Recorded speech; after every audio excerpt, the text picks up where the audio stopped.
So the impact that it has in my prison is pretty significant. It gives the people that are living there the chance to focus on other things, to think about, the impact of 6 million stolen lives, and what that has meant for the world.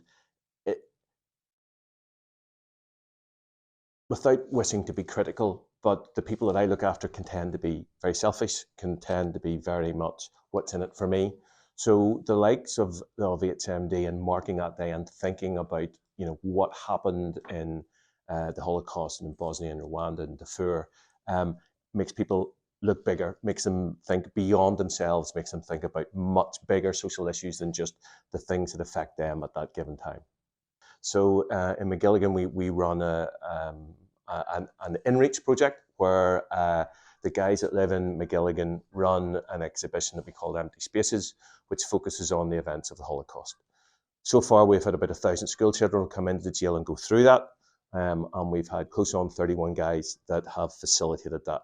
Of the 31 people that have facilitated it, only one has returned to prison. Stevie, who I talked to last night, is he's a really good guy. Not too many prison governors keep ex-prisoners' phone numbers and talk to them. Stevie has gone on to do tremendous work in the community.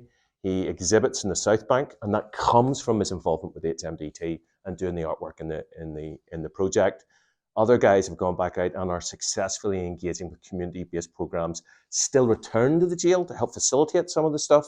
So what we've got is a very vibrant, very passionate, very engaged group of people who really, really believe in what they're doing. And the impact of that spreads then to the children who get a chance to see that, who get a chance to actually learn from the individual lessons of those prisoners. We move on from the global effects of the Holocaust and subsequent genocides, and we talk about the individual mistakes that the people who are facilitating it made, that made them end up in prison. So we go from the very individual right up to societal issues. And as I say, 1,000+ children have had a chance to benefit from that. And that's restorative practice for the guys that are living there. They see themselves as valued members of society again. They have a chance to give something back, and hopefully from their experiences and from the material that we give out from HMDT and the lessons of the past, those 1,000 children do go on to become better citizens. And for that, we all benefit.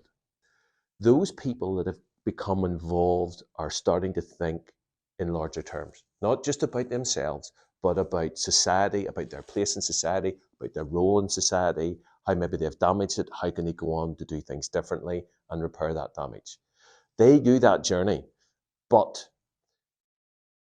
it is the events that they are learning and talking about in terms of the Holocaust. It is the assistance and support that is lent to us by the Holocaust Day Memorial Trust that assists them on that journey. It is their journey, but it's supported. We talk about supporting and challenging people to change, and that's what these people have done.